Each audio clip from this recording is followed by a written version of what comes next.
Hello, everyone. This is Robert from Semantics. I'm a co-CEO, co-founder, and I welcome to this week's edition and actually the first Syndigo AX joint meetup. So one of a series of 4 things that we're doing outside of, or in addition to our normal ones, to actually highlight also the importance of data management and all that stuff around that. So welcome, everyone. Thank you for joining. Organizationally, one thing we will share, we are doing a recording, so we'll share that afterwards with all the participants. So if you can't listen in the whole time or want to forward it to colleagues or something, just wait for the email. We'll do a poll that will start in a few seconds, where you can just answer, and feel free to use the Q&A tool at the bottom to ask questions, use the chat, even if we are, as the panelists are speaking, we also have Karina from the AX team in the background, so we'll try to moderate and highlight questions. Feel free to ping us. Like this is interactive as you want it to be. And also, I promise that we don't do a 200 slide fest. So we'll be short, we'll be quick, and we'll probably end in for the next cup of coffee or something. So thanks for joining, and I think it's in order for everyone to speak a little about who they are. So Justin, do you want to start? Who are you? Why are you here? Yeah, sure. Thanks, Robert. So Justin Anovick, Chief Product Officer at Syndigo, and we'll talk a little bit more later maybe about what we do, but I've been here about 3 months. Came from Optimizely, Episerver, been in the commerce space for about 20 years. And I'll tell you, I've met with more customers in the past few months than I had in a while. I mean, our customer list is pretty amazing. And yeah, I was very excited to join this session because the top question is, how the heck do we use AI to help us scale? So definitely very relevant topic at this point. So thank you for being there directly from the US, and from the US as well. Greg, you're next. Yes, I'm Greg Williams. I am the co-founder of Nila June Instant Property Descriptions. We, in response to a real estate agent's answers to our online property briefing survey, we instantly deliver fantastic property descriptions that they publish on Zillow or wherever. I've been creating natural language generation projects for more than 10 years. Nila June has more than a couple thousand customers. We're growing very quickly, and it's all based on AX Semantics. So thank you, and then we have Jan. Yes, hello. My name is Jan Sanio. I'm an application manager from Germany. I work for Mail Order GmbH. It's a fairly big fashion retailer. We started our automation or our content automation journey in 2016 with AX Semantics, and do most of our descriptions, product descriptions, and content automated. We generated automated. Okay, thank you. So you see, we have collected some experts, so you don't have to listen to too much from software vendors about talking about us, or like me. But Justin, feel free. What are the challenges today that you see in terms of scaling? Feel free to go. Yeah. We gathered some experts and Justin, so might as well I'll start. So yeah, we, in these conversations that I mentioned, meeting with our customers, certainly there's different initiatives or outcomes that these brands, manufacturers, or I'll talk about, we refer to as recipients, are looking for. Certainly, the obvious is we need to sell more online, right? We need to grow our business. Online is a key area.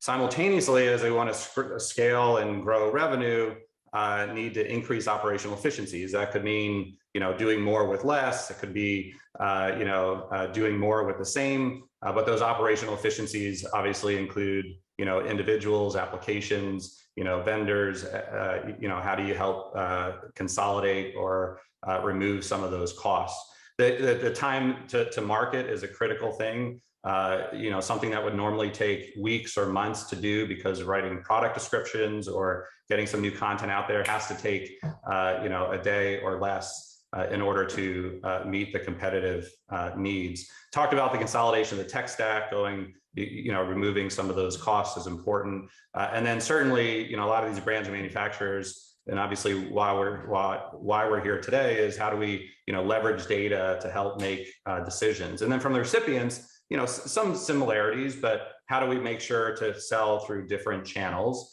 grow that vendor base, commonality of it, over the last couple of years, it needs to be how do we get to market as quickly as possible, consolidating the tech stack, and then importantly, that brand or customer experience. It becomes a little bit hard to measure in some aspects, but it's obviously one of the most important things. It's not just about what that customer is buying or using you for at that time, but how do you make sure that they continue to come back? And that's where that brand and customer experience comes into play.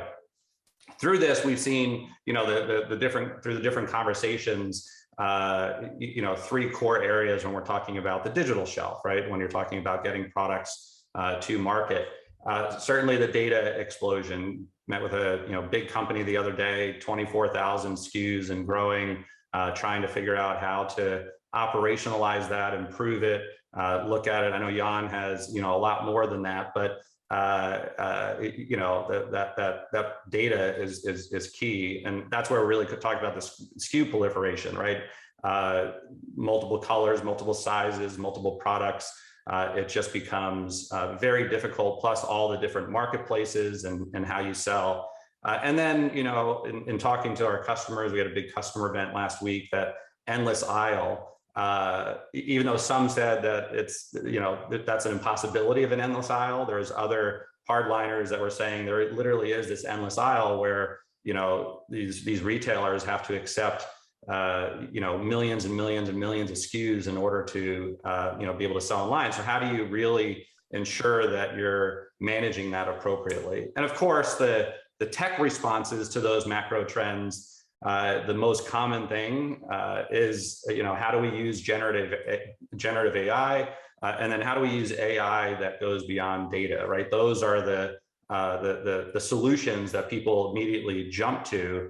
And, we're going to talk a little bit more about, well, how do you make sure that you're identifying the right problem statement before you jump to the solution? But of course, that's why we're here. What we see some of our customers using, certainly for, marketing and product content, accessibility for images and videos to overlay, alt text and such, and captioning, the ability to do translations and localization. We're really going to focus today on the product and market content. And for us, where we come into play and what we see, from our customers when they're creating all of this product content that they're ultimately wanting to, ship to Amazon or on their own site or through different marketplaces, when you're creating the content or you're working with AI, the first question is easy, right?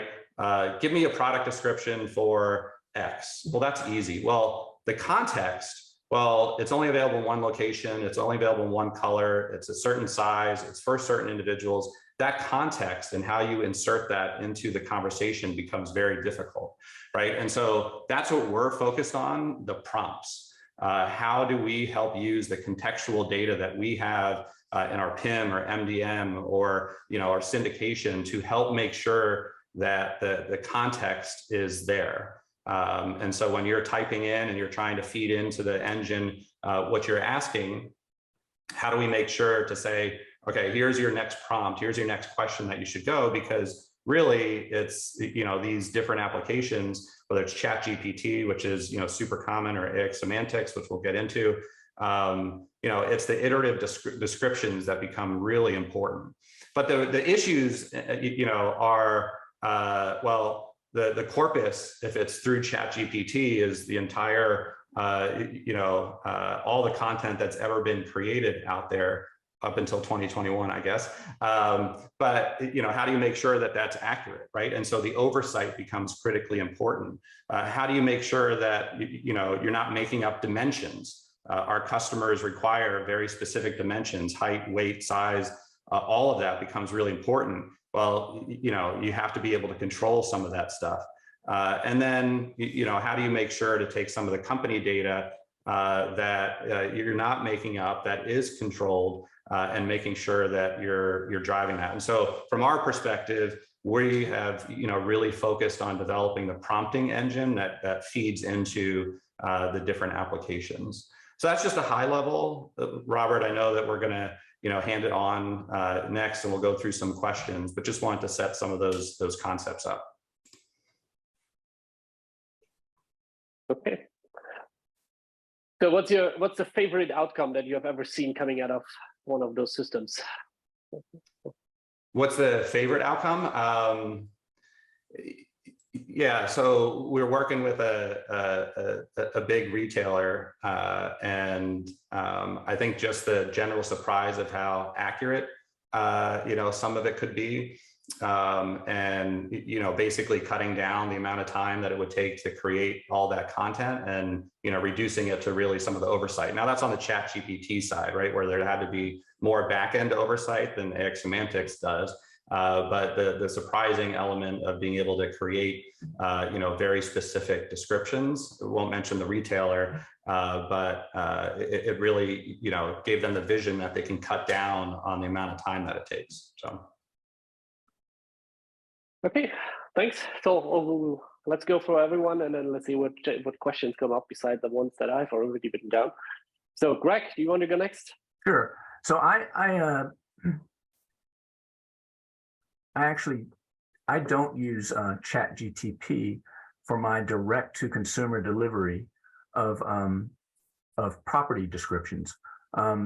I find ChatGPT to be bedazzling and perfectly appropriate for the very front end, but because I'm not automating, I'm automating content for immediate delivery with no review between the creation of the content and the consumption by the consumer. So for me, it's very important to, and I would think that for many corporate environment and corporate entities, it'd be very important to control all the language that goes out.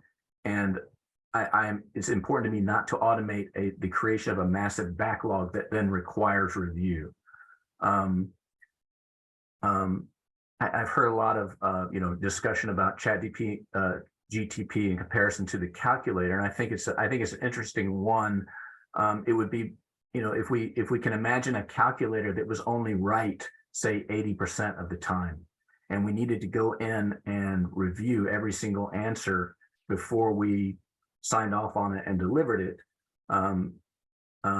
And then if we found something wrong, we couldn't really go back in and fix the system aside from changing the question or changing the prompt.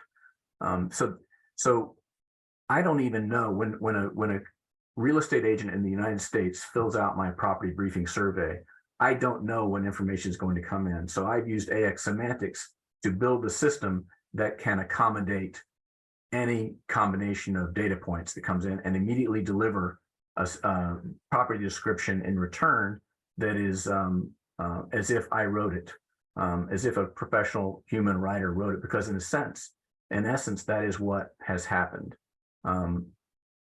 So when I think of the questions that we, for which we began the seminar, where does the human belong in the loop? I think the human, I think it's a straight line, not a loop. I think the human creates the system at the get-go, and then the content goes straight to the consumer in the ideal world, if we're going to scale, because we need to get away from creating documents one at a time, which we've done for thousands and thousands of years, one human, one document at a time, and then delivery to the client. If instead we can create and deliver thousands of documents at once, because we're using a rules-based AX semantic system into which ChatGPT might have contributed on the front end, then I think we're in business. So that's my perspective on it.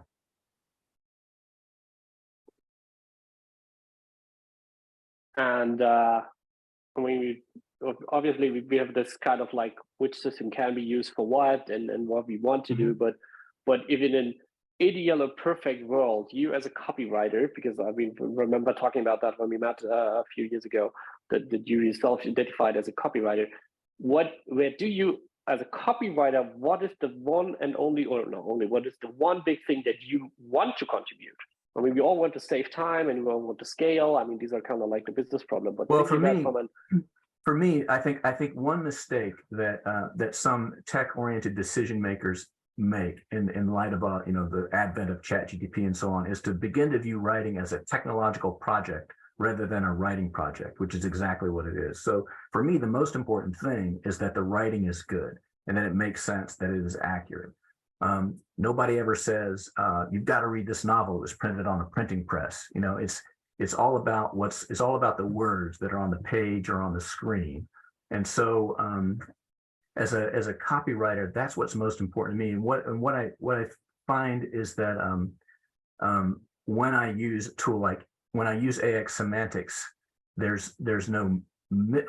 might be mystery in it, but only mystery that I have inserted. In other words, I might have 10 different ways to describe the combination of a deck, a pool, and a great view of the Rocky Mountains.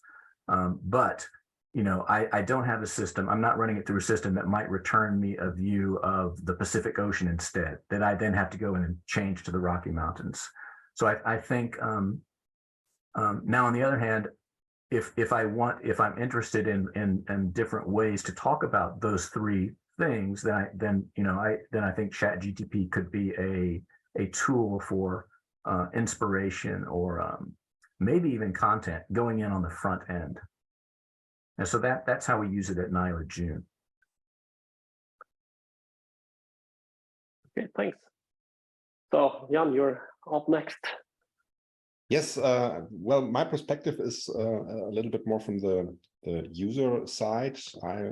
We, as I mentioned before, we do our contact on our copy text, our product descriptions automated. We are AX Semantics with natural language generation, and we started in 2016 with it. So we are, we did a lot of stuff on the automation side. Just a little bit to our company, or the company I work for. We are a medium-sized family-owned company, multi-channel distance retail. We have 15 brands and ship to 8 countries in Europe. So we have multiple online shops, around 2,000 employees, and we have up to 100,000 packages we ship daily to all over Europe. So it's a pretty big, sizable company with many products. When we started with automation, we quickly noticed that all our data was pretty old and not suitable for automation. Justin mentioned that before. We need to have data that is machine readable, that is usable in an automated context. And we quickly noticed that our data was not suitable for the automation stuff. And we have many of our attributes we used on our products were free text, so people can write what they want. The product, the retailer, the guys that the purchasers. Sorry, the English word is purchasers.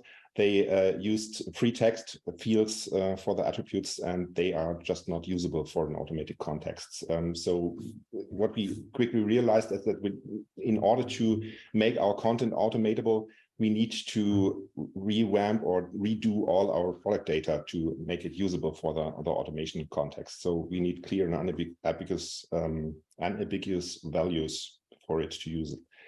The data must be machine readable. So for our initial project, we took 1 year to from the start to the end to make an automated content, automated product description for all of our 100,000 products we have in store. This is overall. Oh, there's a word missing. We have 22 product categories. So it's pretty diverse content, and you have to match every content with a perfect description to make it automatable. And make all the data usable in a parallel project. So we did that in 1 year, and it was successful after all. In 2018, we started to also automate our print descriptions.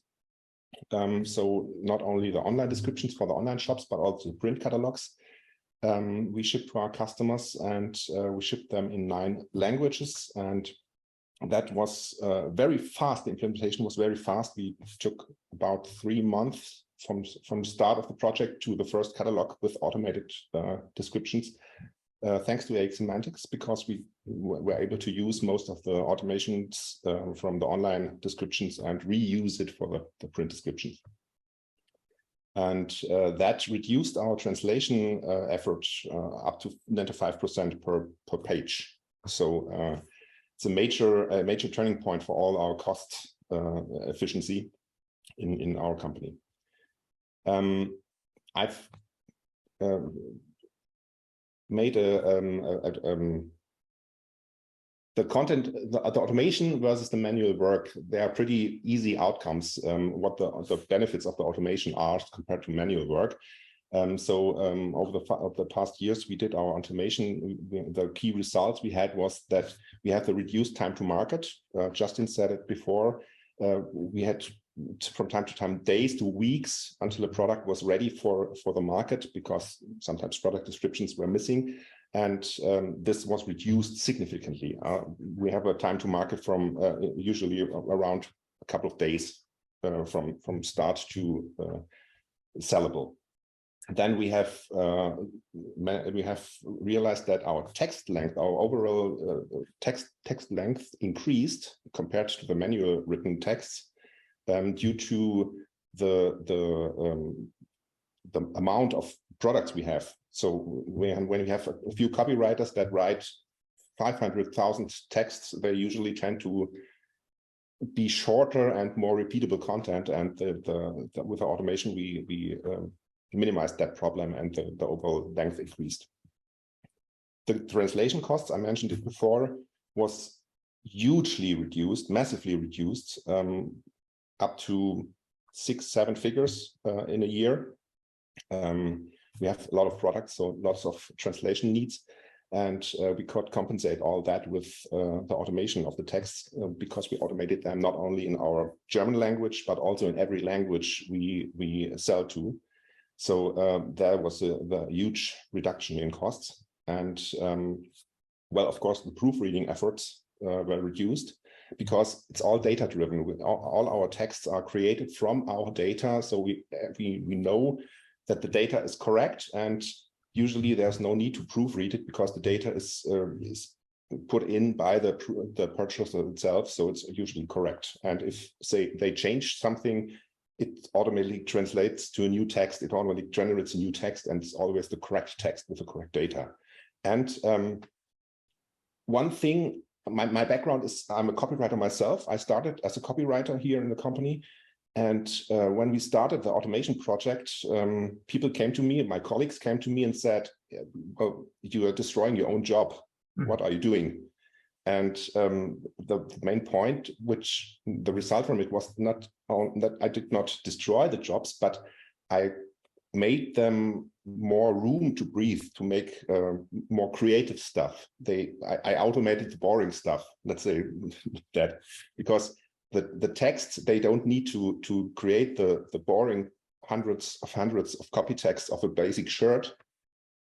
So they can concentrate on the creative stuff where you need the human input to make a sizable, a nice text. So that's a nice outcome of it. And that's pretty interesting. That was pretty interesting for me too. I completely agree with that, Jan. I think that far from replacing the writer, these systems are increasing their importance and multiplying their productivity. So when the writer sits at the helm of an automated content system, suddenly the writer is no longer producing one document at a time.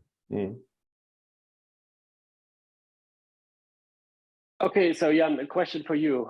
Why? Yes. I mean, you mentioned it that you're a mid-sized company. So so why do you need 50 million product description every month? Well, we have 15 brands. We have 8 countries we ship to. So if you want to sell one product at one brand and one product, the same product at another brand, you want a product description that suits the brand and not suits the product itself. You want to integrate the product into the brand. So let's say you ship on, you sell on Amazon Marketplace. Amazon has its own regulations, its own list of things your product description needs to have, and you can do that with automation. You can create on the fly a text for your own website, for the other brand, for the next brand, for the next country, and for Amazon, and every text meets its purpose on the shop, on the marketplace you're trying to sell it to. So every text we create it in 8-10 different variations for all the marketplaces.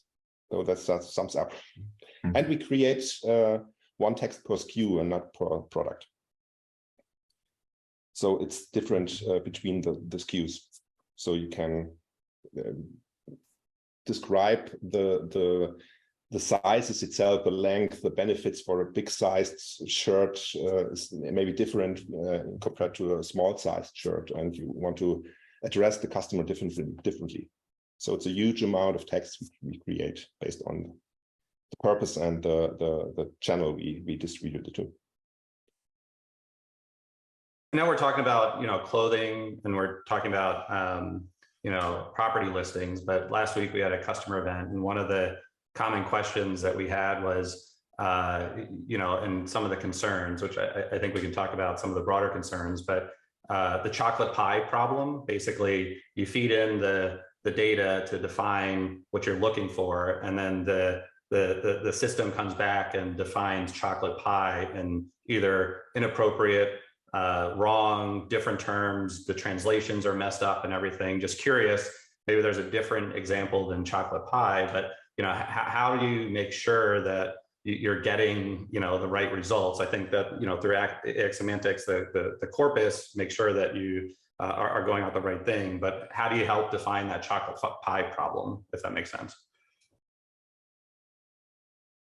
And maybe that's part of the problem, is that just saying chocolate pie, Jan, you're like, what the heck is he talking about? I'm not really sure how to answer that. I actually have an example actually from fashion. We had a customer that had a few shirts that were claimed to be made out of asbestos. Oh.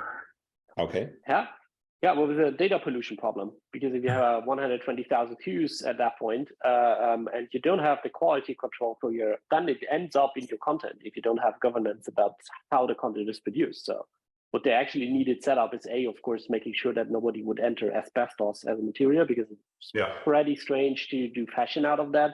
But on the other hand, also make sure that you only positively write about known entities, if you at least want to emphasize them. And it's also about, that's also the difference, I think, in product description between just writing about the facts, but also going down to the interpretation. So I of course I can write about the materials, but what I really want to do is, why is that material interesting? So my go-to problem is always the washing instructions. So I personally, if I shop online for fashion, I don't care about washing instructions. But if it's hand wash, I want to know, because I'm not going to buy that. My household processes are not supporting hand wash. So that drives down return rates if you put that up very early and actually tell people this is a luxury item, and make sure to treat it by hand wash. So this kind of like benefit argumentation, if you set this up, then at some point the system will not talk about asbestos, because it will not know why asbestos should be good. So I don't put it in a benefit argumentation. There are also, I'm going to stop talking about that, but there's also something that we had with customers. For example, in Sweden, they were talking about swimwear, and then they were talking about kids swimwear and that combination, and the bikini for kids, and that goes down the regulatory problem for what you can make a statement about kids wearing on the beach and stuff like that. So all these local adaptations need to be taken care of once. But then I was actually curious about, Jan, how do you convince your organization to stop proofreading? It's a hard process. They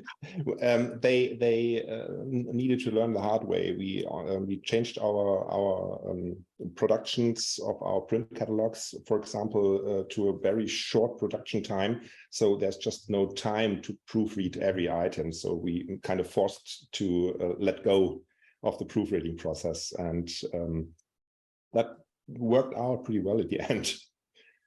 But it's not a process we could achieve in let's say 1 week or a month or something. It was a process over a half year or stuff. But they finally accepted that there's no need to proofread the stuff, because they usually put in the data themselves. And some of them actually failed miserably because, let's say, we say shit in, shit out, when they use bad product data, when they put in bad product data, or they just don't do it good, or do it put in attributes in every field. There's just a small text or a shitty text, let's say. Yeah, I think you know, from my perspective on Justin's question and in relation to asbestos, I you know, because I've put all the language into the system, and the structured data is coming from the agent. When those two combine, then I'm sure, unless something odd comes in from the agent, then I'm sure that what comes out is going to be accurate. Unless something odd comes from the agent, unless I have a logic mistake in the program, and in that case I go fix it. For asbestos, the equivalent in property descriptions would be something that violates a fair housing rule, you know, something that says no government assistance, or you must be able to pay your own rent or mortgage, something like that. And we have encoded into AX Semantics conditionals to catch that stuff and remove it before publication. Well, we had the benefit because we generate our own product data, and it's in the same team where we manage the data. Yeah. So we had the beneficial situation that we can define the data. So we have to go to our teams and to our purchasers and talk to them. What do you need? What's usually what you put in the data?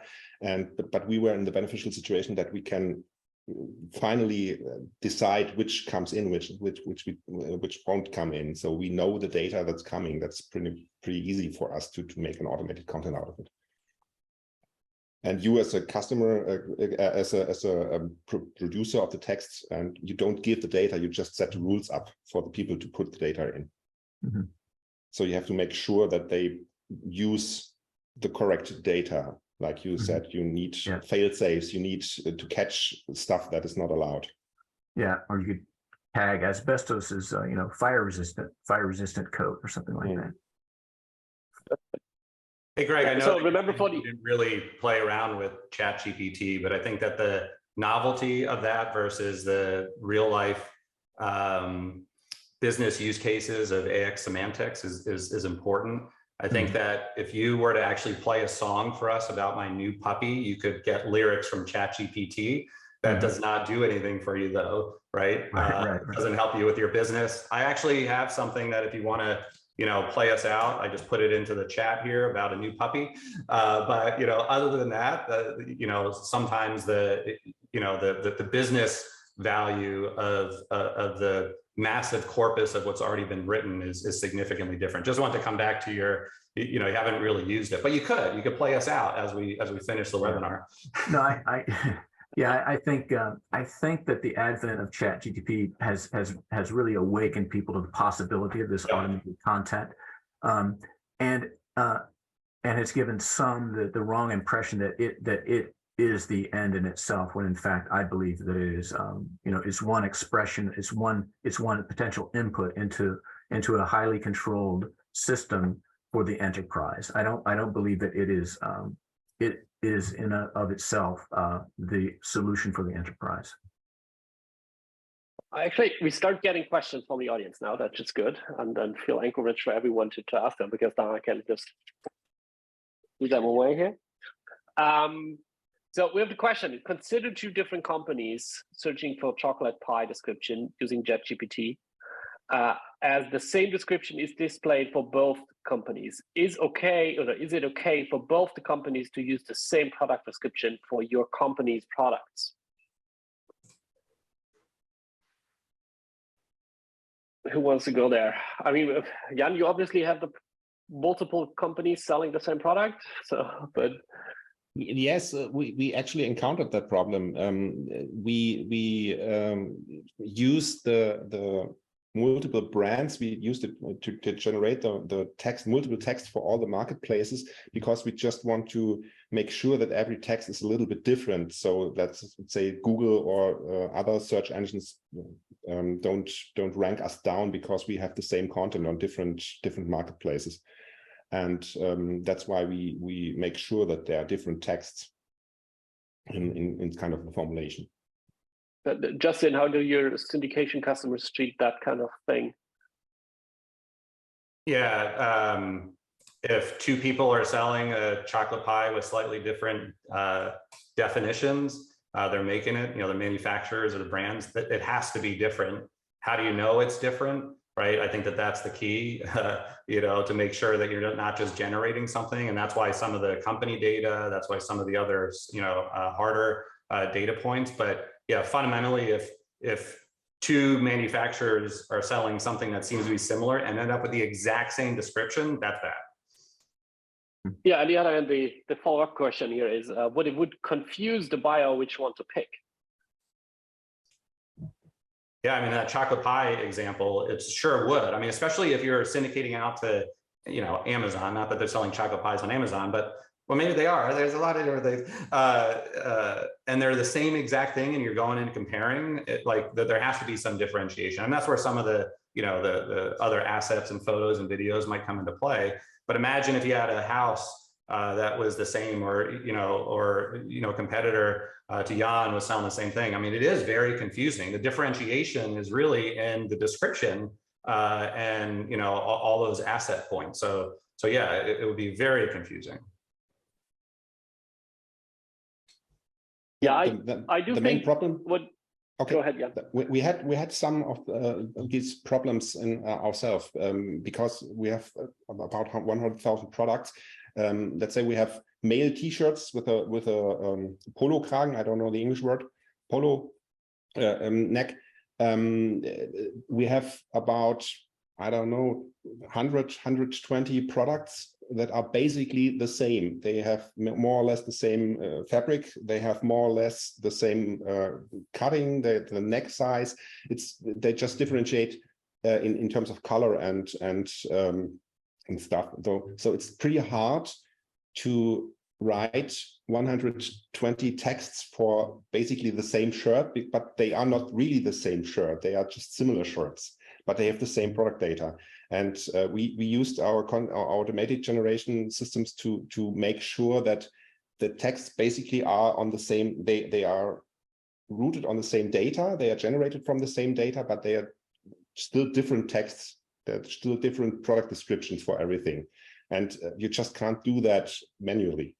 It's not possible to make that manually. You write 10 texts and then the creativity is gone because it's basically the same shirt. And what do you want to write about the same shirt? But you can tangle that with the automation system. You can just make sure that all texts are slightly different and feel different and are, but are all based on the same facts. Yeah, so feel free to ask more questions.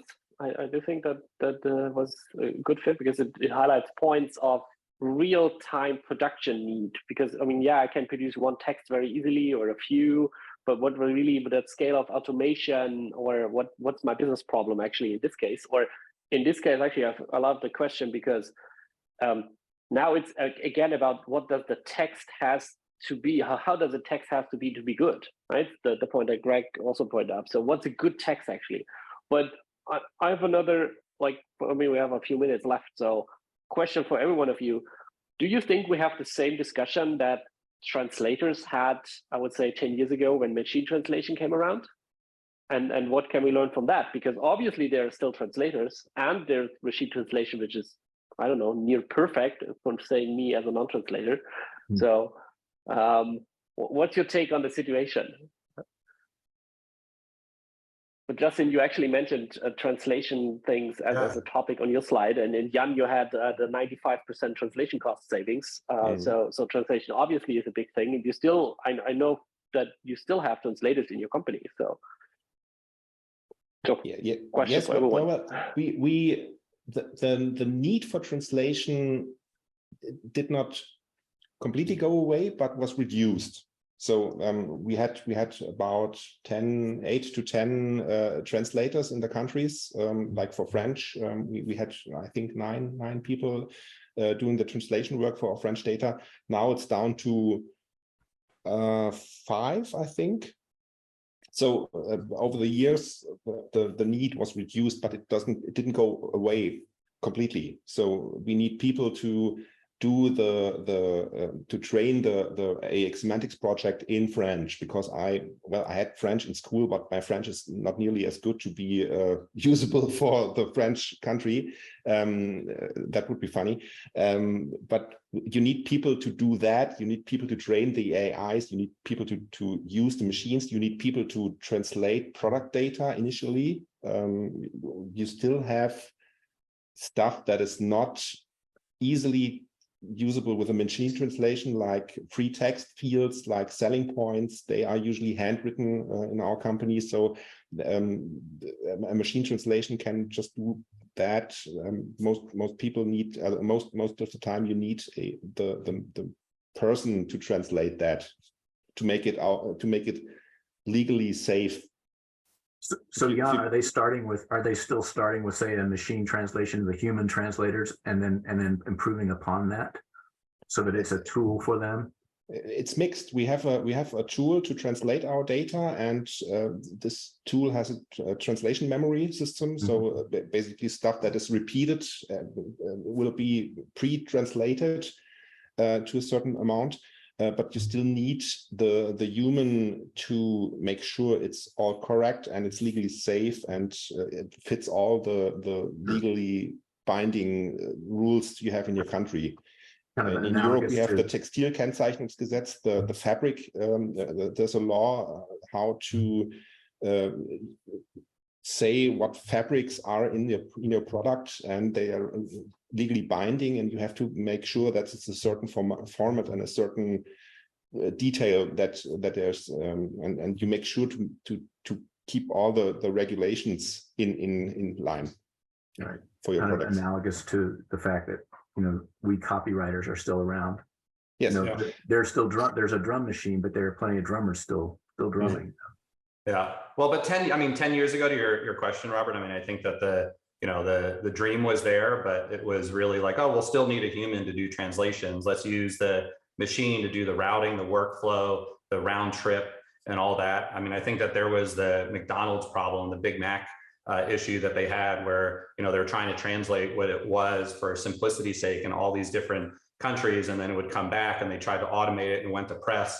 They printed a bunch of different things, and it meant a lot of different things. So they tried to adopt, pretty early, and then really, there are some great machine translations out there, but you can't use it for pharmaceuticals. You can't use it for different types of industries. For certain ones you can, but the nuance is so different, is what McDonald's learned about 8 to 10 years ago on that particular thing. But what we're seeing is the automation of the workflow. But I also think that that's what we're going through right now, right? It's a significant automation of the workflow. And in some cases, you do have to check at the end, just like you do with translations, but at least it can get you a portion of the way there, so you're not having to do 100% of the text, right?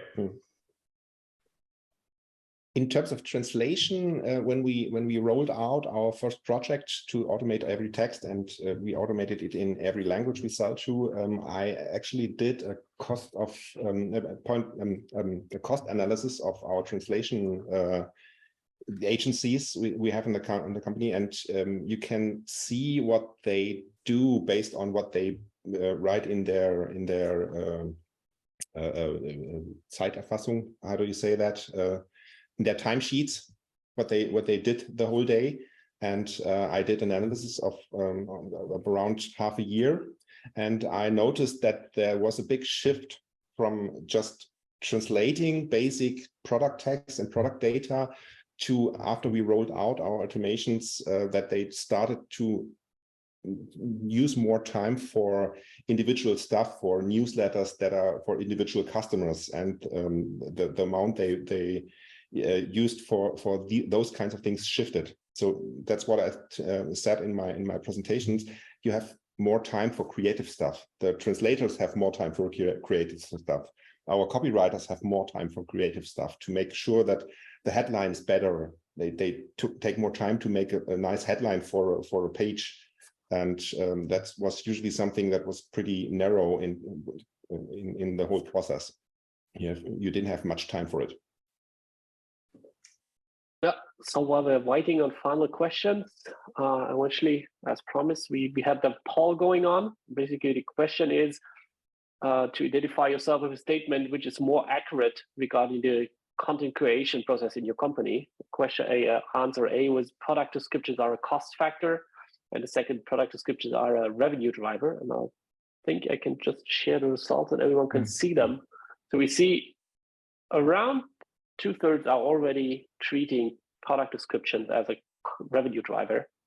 So it's not just a cost center anymore. We're really looking at this, as Greg mentioned, impact. What does it do? What does it bring in terms of traffic, conversion, all the obvious stuff, but also driving return rates down and translation cost sort of thing. So this will actually be the topic of the next meetup series in, I don't know, Karina, I think May 30th. Is that right? Yeah, in 2 weeks.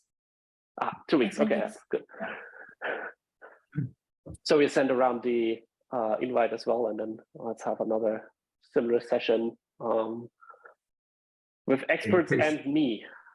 So Robert, in the case of Nila June, the written description is the product. I mean, yeah, true. Yeah. I think there's a difference. Maybe you have to look at the age groups and the stuff. We noticed that on our main customer is usually 50+, so we tend to sell to the older people, but we have also brands that target a younger audience group, and the brands that target the younger groups don't focus on the product description that much. It's usually a shorter text with less information because they usually don't really need that.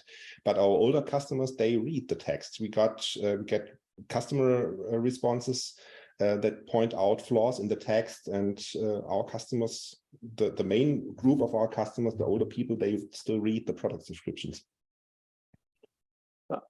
Yeah, as a younger person, I guess I'm just looking at pictures, so I agree with that. Yeah, me too. I usually. What the heck? It's just the upward version with the thumb, right? So yes. I'm a video person now. It depends actually a lot about the product category. I do look out for washing instructions now.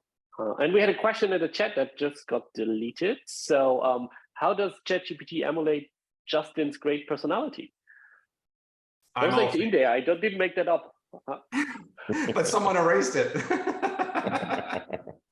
Okay, I put that. Okay. Testing out the Zoom session. Okay, so yeah, if there are no more questions, I personally do already start thanking the audience. So thank you, Greg, Jan, Justin, for your time. And for everyone, we'll do send out the recording and have the next meetup in the next days via email. And feel free to also send out questions via email or follow-ups or whatever you want to know. Or if you want to have a certain topic, we'll try to find some as interesting as these group speakers in a different webinar. Then. Thank you for your time. Have a nice afternoon. Thanks all. Bye. Thank you. Yeah.